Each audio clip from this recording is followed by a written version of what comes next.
Bienvenidos todos a un nuevo club de lectura. Qué alegría poder reencontrarnos aquí en el estudio de Radio Transmundial Uruguay y encontrarnos a través de, todas las plataformas por las cuales se distribuye este programa, como el 610 AM, como YouTube, como Spotify, y quién sabe por dónde más está flotando este club de lectura. Así que una alegría estar en contacto con toda la gente que está del otro lado y una alegría volver a tener en este club de lectura a la excelentísima... Ay, por favor, no, me da miedo eso, Ale, por favor. Profesora Natalia Kerikian, profesora de Historia. ¿Cómo estás? Bien, estoy bien. Bueno, gracias por tanta pompa, me da miedo. Tenés que cumplir ahora, ¿viste? Ay, que ya sí.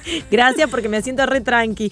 Sobre todo por la invitación con un personaje que ya te dije fuera de micrófono que me lo pusiste a estudiar. Nos pusimos todos a estudiar, porque el club de lectura de hoy viene en modo clase de historia, pero prometemos que no va a ser aburrido. No, nunca es aburrida la historia. No, definitivamente no. Por lo menos a los que nos interesa ahí un poquito, claro. Tiene sus cosas buenas. Queremos descubrir un personaje del que muchas veces hablamos mucho, lo mencionamos por su nombre, pero que tanteando entre distintas personas me di cuenta que conocemos poco y nada de él. Ahí te paso un dato, no sé si estadístico, pero vos sabés que estuve conversando con algunas personas y les preguntaba, ¿qué sabés de fulano? Y me decía, la verdad, ni idea. Estamos hablando de José Enrique Rodó. Te dijeron en un parque de diversiones, ¿no? ¿Nadie te dijo eso? Es que justamente conocemos el Parque Rodó aquí en la ciudad de Montevideo, uno de los principales parques. Conocemos hay una calle, también Rodó. Hay un monumento y a eso venía la cuestión que me surgió hace algunos meses. Mira, junio del 2025 en Uruguay, vandalizan monumento a José Enrique Rodó en Montevideo y denuncian que fue para robar el bronce de las estatuas. A raíz de esto, ¿supiste esa noticia? Sí. Bueno, a raíz de esto yo me preguntaba, ¿pero quién fue Rodó? ¿Por qué tiene un parque, tiene un monumento, tiene, una calle, tanta cosa? Tiene que haber sido alguien importante. Y hay un pueblo, ¿no? Si no me equivoco. Hay un pueblo, también una casi ciudad. ¿Ciudad? Sí, sí, en el interior de nuestro país. La pregunta entonces para vos, Nati, como profesora de historia, porque fue un hombre vinculado a las letras. Sí. Dejó un legado por escrito al que podemos acceder hoy por hoy todavía. Queremos saber quién fue, ¿no? Y en qué contexto vivió. Contanos un poquito de eso. Bueno, muchas gracias por la invitación. Y bueno, José Enrique Rodó pertenece a lo que se conoce desde el punto de vista histórico y literario, la generación del 900. Uh-huh. Por lo cual en eso ya nos estamos referenciando a finales del siglo XIX, principio del siglo XX. Él nace en el último tercio del siglo XIX, en julio de 1871, uh-huh. En un momento histórico en el que el Uruguay está inserto en lo que históricamente llamamos el periodo de la modernización, uh-huh. Que cuando lo das desde el punto de vista de la definición, es el periodo en el cual el Uruguay modifica sus estructuras económicas con el fin de adaptarse a las demandas del mundo europeo, claro. De los países europeos, para poder crecer económicamente de alguna manera y entrar en el sistema capitalista internacional. Uh-huh. Que se empieza a perfilar allí entre países productores de materias primas, que vendría a ser como la periferia de ese sistema capitalista, uh-huh. Y los países productores de productos manufacturados, cuyo centro es Europa. Claro. Entonces, en ese proceso que no ocurre solo en Uruguay, que ocurre en realidad en Latinoamérica en general, Argentina, uh-huh. Y Uruguay tienen una historia muy similar en este sentido. Mirá. José Enrique Rodó nace justamente en un año particular también, 1871, porque en 1871 en ese momento hay una revolución en el Uruguay que se llama la Revolución de las Lanzas. Ahí está. Porque fue la última revolución que se peleó con lanzas. Wow. ¿Sí? Ya después se empieza como a popularizar el uso de las armas de fuego. Y en un Uruguay que venía en un proceso de modernización en el campo, porque ya la oveja se había incorporado, uh-huh. Como un rubro más exportable. Entonces eso había generado toda una modificación a nivel del agro, donde el sistema capitalista se lleva al campo. Entonces ahí surge el concepto de estancia-empresa, uh-huh. Una estancia ya organizada con peones, con capataces, con corrales, con alambrado. Mucho de lo que va a ser Uruguay después hasta el día de hoy, ¿no? Exactamente. Entonces, están haciendo ahí. Entonces él Mirá nace vos. en ese Uruguay. Está bueno entender eso. Él nace, que en todo ese proceso, mirá, yo me fijé exactamente la fecha. Él nace el 15 de julio de 1871. Sí. 3 días después, el 18 de julio de 1871, se inaugura la fuente de la Plaza Matriz. Ah, mira vos. Esa fuente no era una fuente más. Primero, que se inauguraba en la plaza principal de Montevideo. Pero segundo, era el primer lugar donde iba a haber agua corriente en la ciudad. Wow. Fue inaugurada por los ingleses. Y el agua corriente se instala, que se trae desde la Aguada, lo que es la zona de la Aguada en Montevideo, Sí. se trae desde ahí hasta la fuente y la gente venía con baldes Claro. y sacaba de ahí el agua corriente y bueno, era toda una novedad en la ciudad. Entonces es un poco, está bueno ver el contexto en el que nace José Enrique Rodó, ¿no? Es un país que está, podemos decir, en pleno florecimiento desde el punto de vista tecnológico y de la modernización, Claro. entendiéndose por modernización la adaptación del país a las demandas europeas. Claro. En esos años te estoy hablando del ferrocarril, la incorporación del ferrocarril, del telégrafo, el profesionalismo del ejército, el surgimiento de los códigos, el código penal, el código civil, el código rural. Y en todo ese proceso, y acá voy a tirar una cosa que ya sé que nos va a venir bien en los minutos que vienen, el Uruguay entra en un proceso de secularización, que empieza acá también. En 1879 se funda el registro civil. Bastante antes de Valle, y lo voy a decir de esta manera, porque en general asociamos la secularización y la cuestión de la laicidad, la asociamos con la figura de Valle y Ordóñez, pero no, vemos que viene desde antes. En realidad esta viene desde antes. Lo primero que se secularizó en nuestro país fue en el año 1856 los cementerios. Wow. El presidente Berro, en ese momento, le quita a la iglesia el dominio de los cementerios. Mirá vos.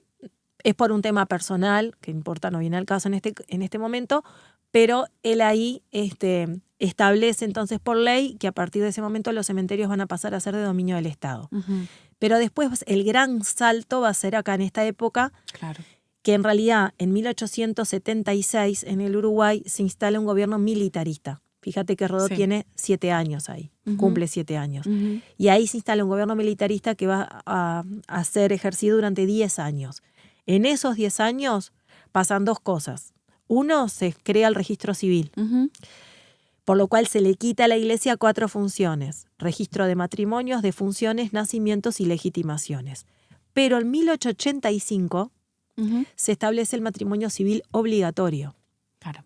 Entonces ahí se le quita otra función a la iglesia, es decir, no te podés casar por la iglesia sin casarte por el Estado. Claro. Entonces ahí el Estado empieza a asumir un rol por encima de la iglesia. Está bueno que entendamos esto, que va haciendo todo un proceso, que después se va a acentuar nuevamente con José Valle y Ordóñez, que le va a poner como la frutilla a la torta con la reforma constitucional del 18, pero venimos en un proceso, ¿no? Pero qué interesante. Sí, por eso Rodó nace en ese Uruguay, y está bueno entenderlo, porque aparte es un Uruguay, acá voy al punto, que tiene mucha afluencia inmigratoria. Uruguay tiene varias oleadas inmigratorias. La primera se da a mediados de la década del 50, porque el precio de la tierra está muy barato, porque venimos de la Guerra Grande, que fue una guerra civil larga, que destrozó el campo uruguayo, ¿tá? Entonces muchos inmigrantes aprovechan y vienen. Ellos traen la oveja, por lo cual ahí empieza todo el desarrollo del lanar. La otra gran afluencia inmigratoria ocurre ahora, producto de la segunda revolución industrial en Europa, que expulsa gente. Entonces vienen acá en búsqueda de un campo, un futuro, una oportunidad. Entonces, la década del 70, 80 va a haber una gran afluencia. De hecho, se llega a decir que se hablaba más francés que español en Montevideo. Impresionante. Entonces, ¿qué pasa? Un impulso que va a ser importante acá también y que también tiene que ver con la secularización es la reforma educativa de Varela. La ley de educación es de 1877, también en este marco, donde Varela ahí pone la laicidad, gratuidad y obligatoriedad. La famosa escuela. Y la escuela surge con ese objetivo de un poco homogeneizar esta sociedad que era tan diversa culturalmente hablando. Qué interesante. Entonces, es interesante entender ahí también que por algo hablamos de la generación del 900, porque empieza a surgir una generación que de escritores, de ensayistas, de periodistas, que empiezan a escribir también sobre la identidad del Uruguay. ¿Quiénes somos? ¿De dónde venimos? ¿Dónde está nuestro origen? Bueno, acá aparece la leyenda patria, ¿no? De Zorrilla de San Martín, por ejemplo. Entonces, ¿por qué? Porque es necesario construir un relato, un héroe. Acá aparece Artigas, acá aparece un Blanes, que es el primer gran pintor, se le llama, ¿no? El pintor de la nacionalidad. Aparecen los grandes cuadros, el desembarco de los 33 orientales, ¿no? Por ejemplo. Entonces, acá hay un Uruguay que necesita construir una identidad en menos de una diversidad cultural muy grande. ¿Para qué? Porque necesitamos formar ciudadanos. Necesitamos salir de las armas para empezar a canalizar el conflicto político por la vía democrática, por la vía del diálogo, por la vía de la construcción de una historia política, por decirlo de alguna manera.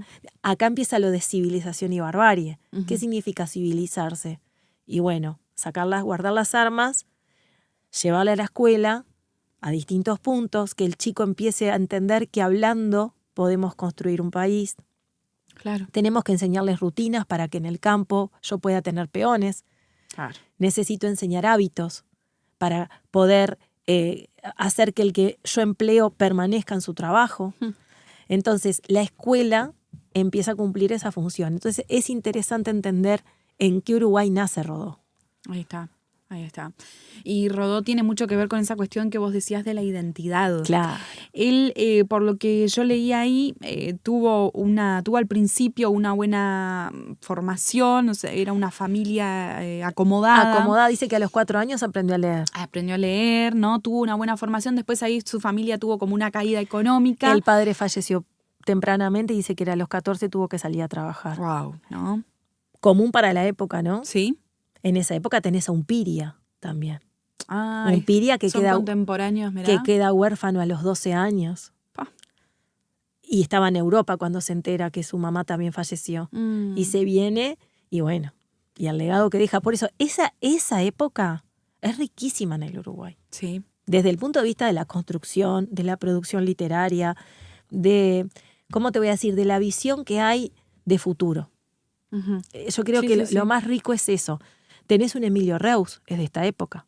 Emilio Reus, que es el que crea lo que hoy es en Montevideo el barrio Reus, sí. Que hoy se llama también barrio de los judíos, que es un barrio obrero. Claro. Es el que incorpora en Montevideo el concepto del conventillo, de las viviendas de bajos recursos, claro. que a veces lo vemos en las novelas de Centroamérica y eso, bueno, pero él trae ese concepto acá, se crean como los primeros conventillos para viviendas de obreros, claro. por ejemplo. Y un poco yendo a la pluma de Rodó, podríamos decir, él comenzó a publicar artículos, digamos, de forma independiente, fundó la Revista Nacional de Literatura y Ciencias Sociales, que fue del 95 al 97, puede ser.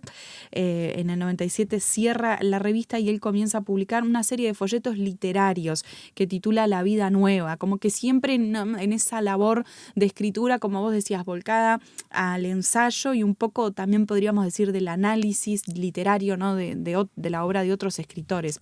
Pero también muy, no sé si estás de acuerdo, Natalia, desde el lado filosófico, ¿no? Él siempre reflexionando sobre lo que acontecía, sobre lo que otros escribían, sobre la realidad que vivía el país, ¿no? Sí.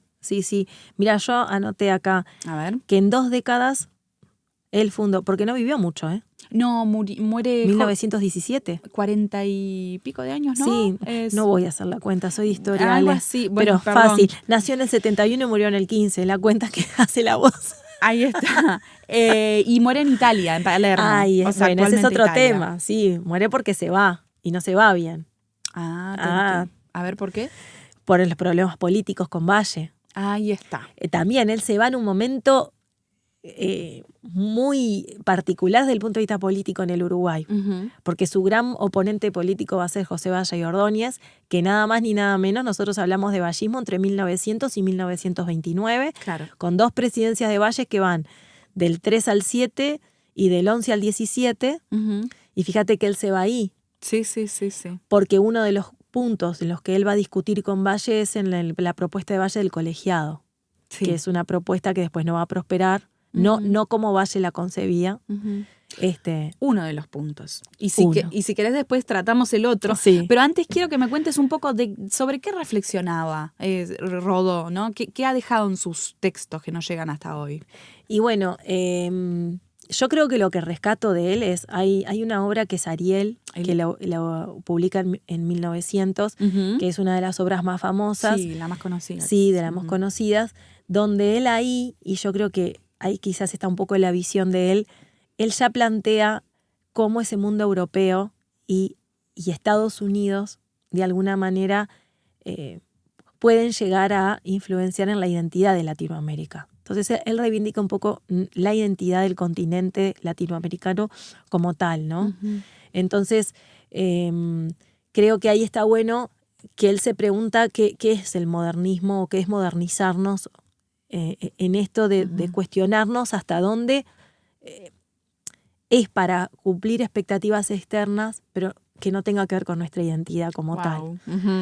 Entonces, creo que él hace toda una reflexión también de cómo llegamos a donde llega América Latina, qué es lo que hay atrás. Creo que ahí entra lo del cristianismo y que él no reniega el cristianismo, al contrario, como que él reconoce que en el cristianismo hay también una cantidad de valores que como que hay que mantener, que son propios de nuestra identidad. Y los peligros de que en el afán de hablar de modernización se quiten como libertades, desde el punto de vista filosófico, ¿no? Por eso creo que es un visionario en ese sentido, ¿no? Sí, y tiene muchísima vigencia, ¿no? Escribe siempre, y ahora un poco para hablar de su forma de escribir. No sé si vos has podido acceder a los textos.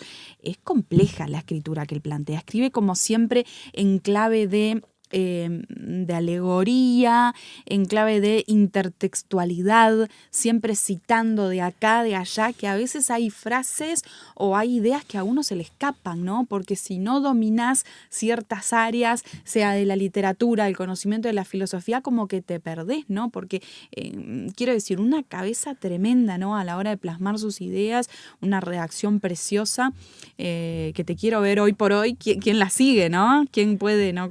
Claro. Siguiendo la lectura, ¿no? Con los problemas que tenemos de comprensión lectora hoy por hoy. Y el uso de los simbolismos, la metáfora.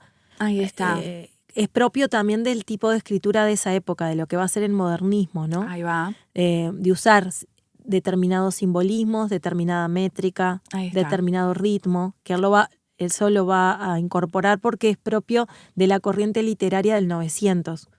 Entonces, caracteriza al 900. Digo, por ejemplo, en el 900 tenés una de Elmira Agustini, que también vos te pones a leer a Elmira Agustini y hay todo un tema metafórico y simbólico. Tal. Yo no me quiero meter mucho en la literatura porque es otro terreno, claro. Pero en realidad eso es característico de esa época. Qué interesante. Ahí Entonces, una de las cosas que yo me escribí acá, ¿no?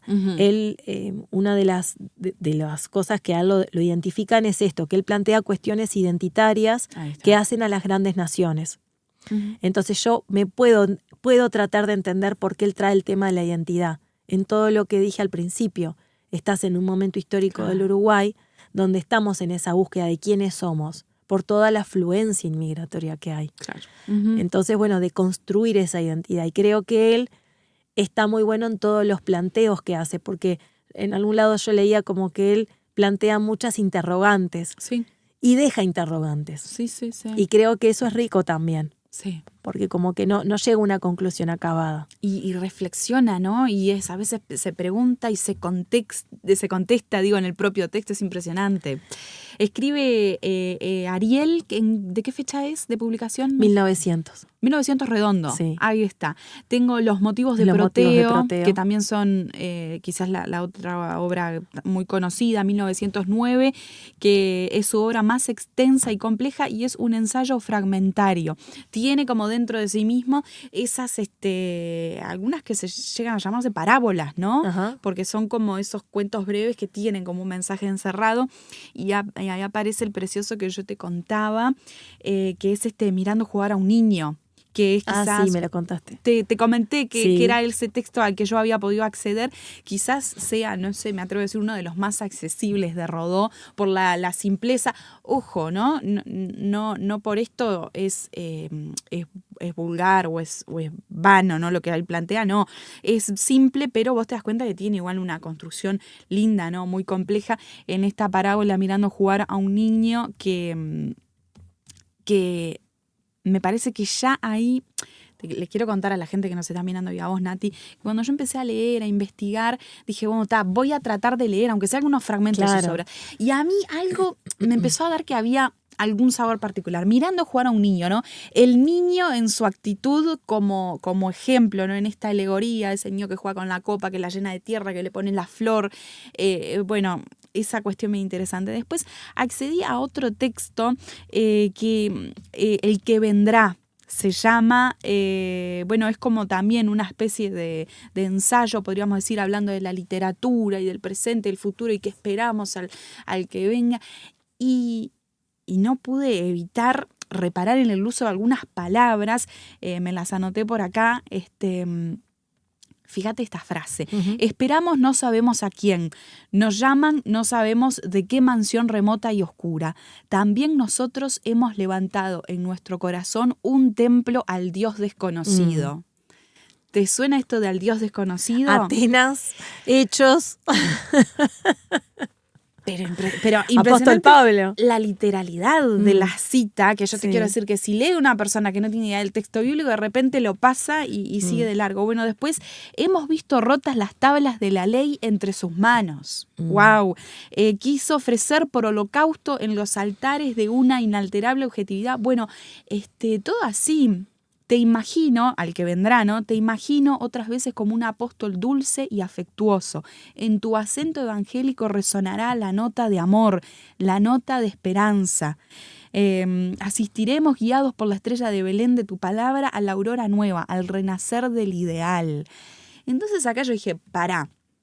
Acá había algo raro, había una inquietud de Rodó, por lo menos está dando cuenta de un conocimiento de la Biblia, pero un conocimiento que no tiene cualquiera, ¿no? Claro. Que no es tan frecuente hoy por hoy.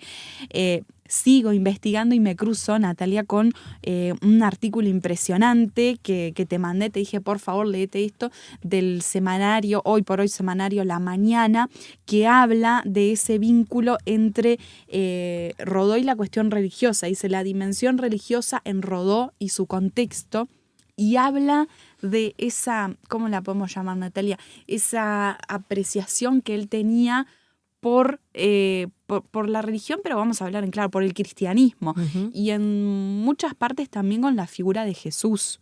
Y ahí entra en juego esta cuestión histórica y esta diferencia, una de las diferencias, no mencionabas otra, que él tuvo con las propuestas de Valle respecto a quitar los crucifijos de los hospitales. Esa fue otra de las diferencias que él tuvo. Él llegó a ser diputado, si no me equivoco. En 3 veces, si no me equivoco. 2 o 3 veces fueron. Wow. Fue diputado. Porque lo que pasa, estamos en un momento en el que cada 2 años se renovaban por tercios las cámaras de senadores y diputados. Entonces él, por eso entran varias legislaturas. Hoy eso ya no funciona en Uruguay. Ahí está. No es así. Y él, y él lo caracteriza una discusión. Él participa de más de 600 proyectos.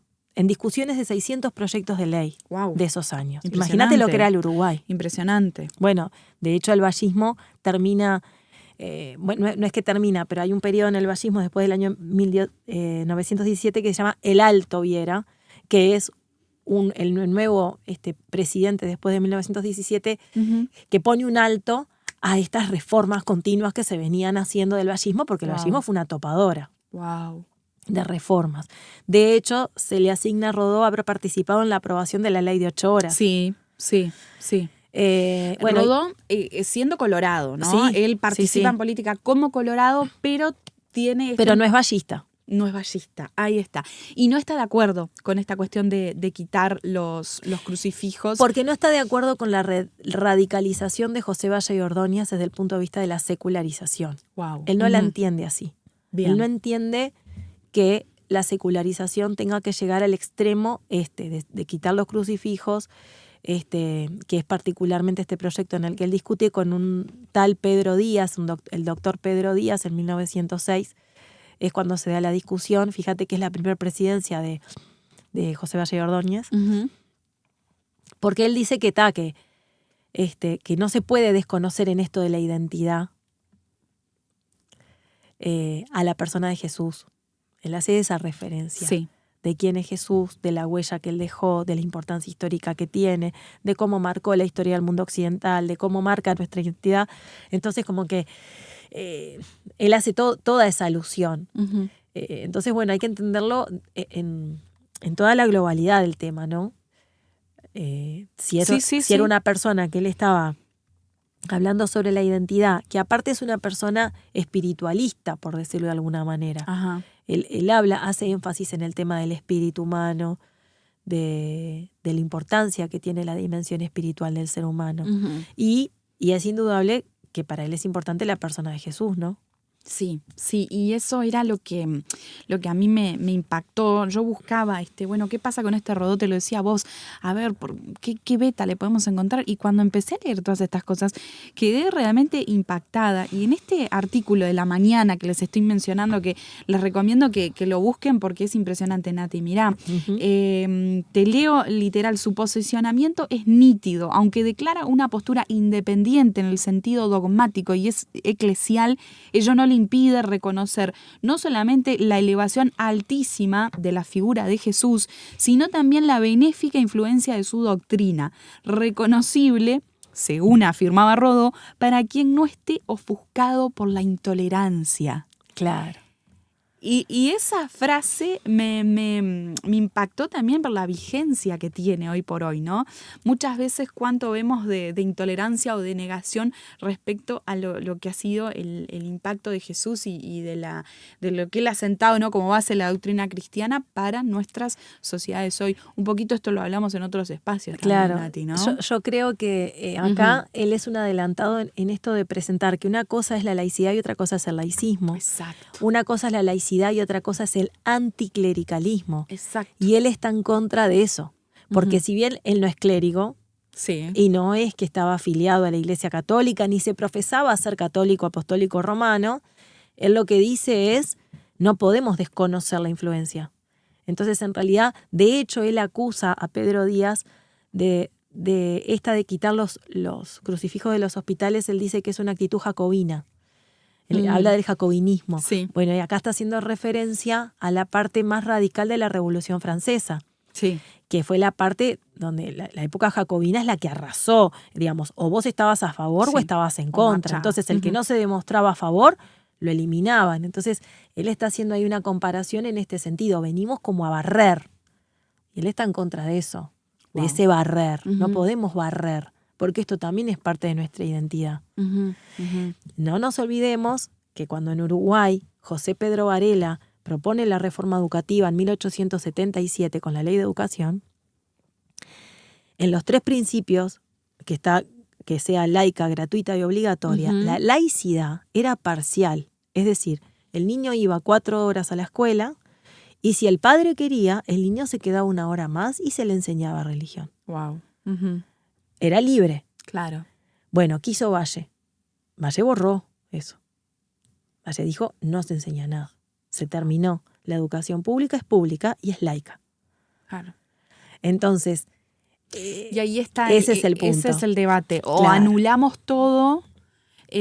Hablaban otros artículos sobre el tema, porque como te digo, me puse a navegar y terminé en cualquier lado. Hablaban de esto de la privatización de las religiones, ¿no?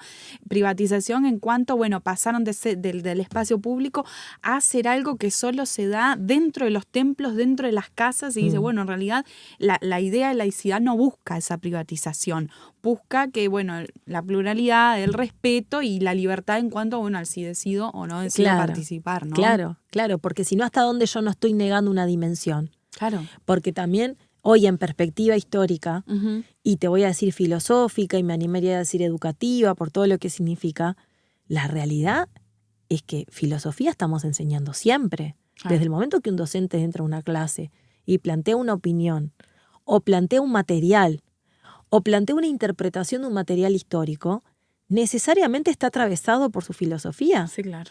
Entonces, necesariamente está atravesado por valores, necesariamente está atravesado por una subjetividad que él podrá tratar de ser más o menos imparcial. Entonces, no es verdad que la laicidad es laicidad. Porque si yo por laicidad entiendo que yo no puedo marcar la tendencia filosófica de un pensamiento, entonces, está bien, de ahí hacer proselitismo es otra cosa. Sí, ese es el hecho. Pero la realidad es que yo estoy haciendo un planteo filosófico. De hecho, te cruzas con cualquier estudiante y te va a decir, esta está a favor de esto. No, la profesora de no sé qué piensa tal cosa.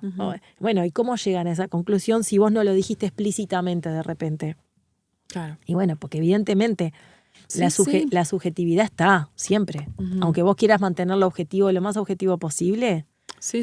En esta conversación hay una subjetividad.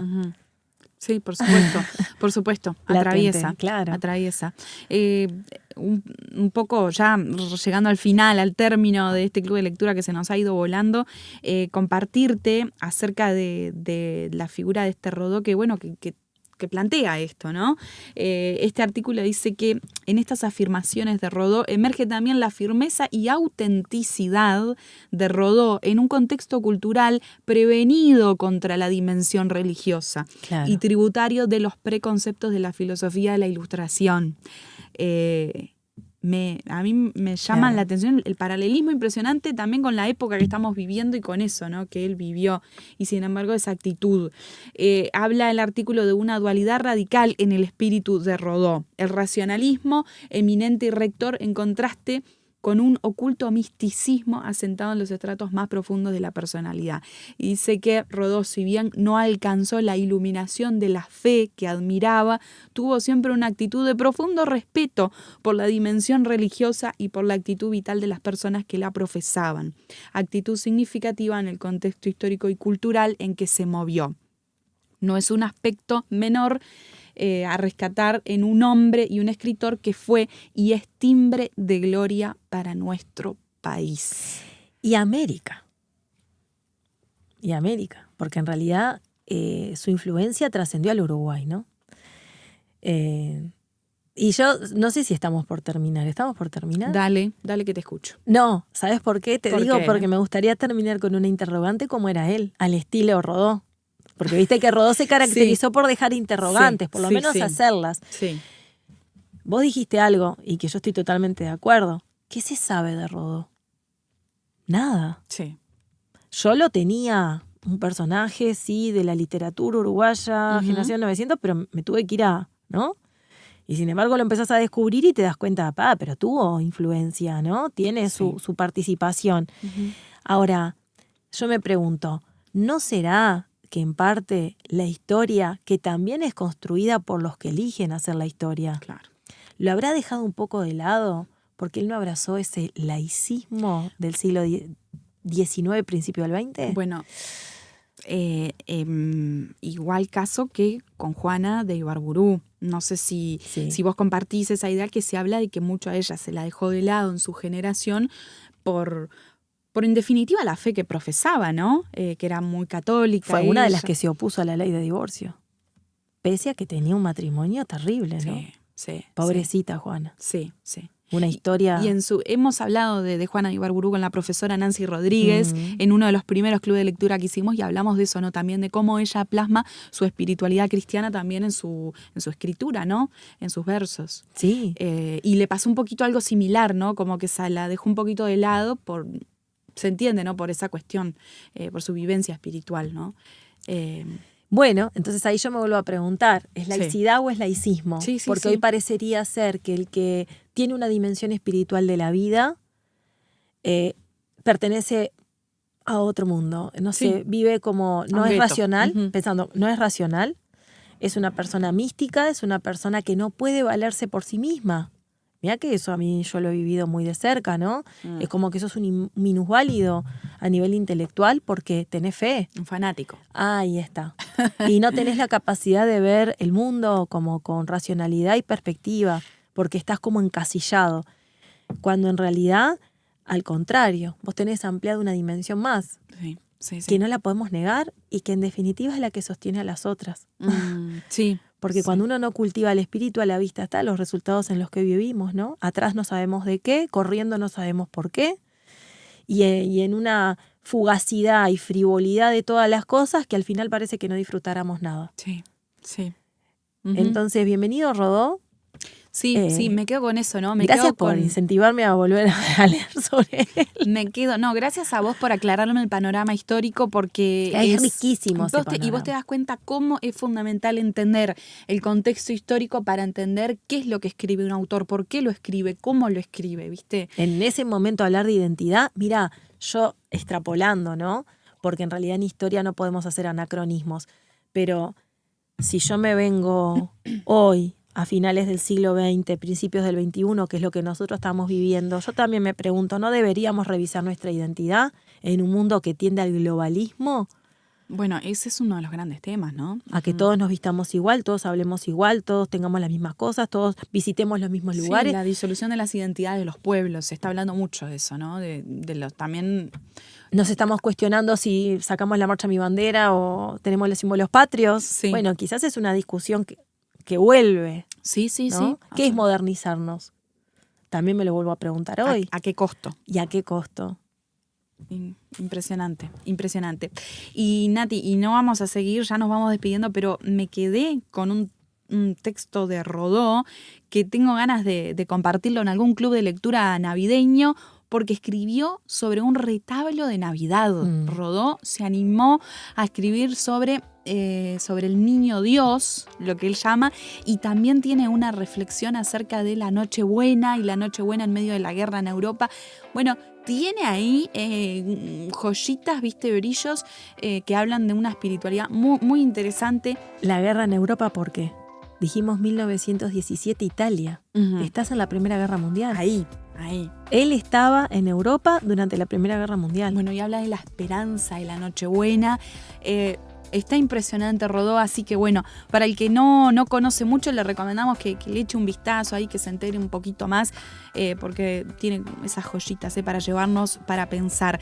Le agradecemos a la profesora de Historia, Natalia Queriquian, por animarse a aceptar el desafío de este club de lectura. Es un placer escucharte, aprendemos un montón. Bueno, gracias. Recordarle a toda la gente, si nos están escuchando por el 610 AM, que estamos en YouTube. Pueden ver nuestros rostros y dejar sus comentarios en nuestro canal de YouTube, que es Club de Lectura RTM. Se suscriben, le dan like a este video, que nos ayuda un montón, y también nos hacen saber que estuvieron viendo este contenido. Club de Lectura RTM en YouTube, también en Instagram, con ese mismo nombre, Club de Lectura RTM. Nos siguen, se ponen al tanto de lo que estamos publicando. Cada vez que sale un programa les avisamos por allí, nos pueden enviar su mensaje privado. Y si no, estamos todos los sábados por el 610 AM, Radio Rural para Uruguay y la región, a las 21 horas. Sábados 21 horas por el 610 AM. Nati, de nuevo, gracias, un placer. Bueno, gracias a vos, Ale, que Dios te bendiga, que bendiga este programa. Y también, bueno, un saludo a todos los que siguen, los que escuchan. Y bueno, y siempre con la intención de sumar y de un granito más de conocimiento y también de apertura en nuestra manera de pensar, que nos acerque más a Dios. Sí. Y desafiar a todo el mundo a leer, como siempre les decimos al término del Club de Lectura. Por supuesto. Gracias.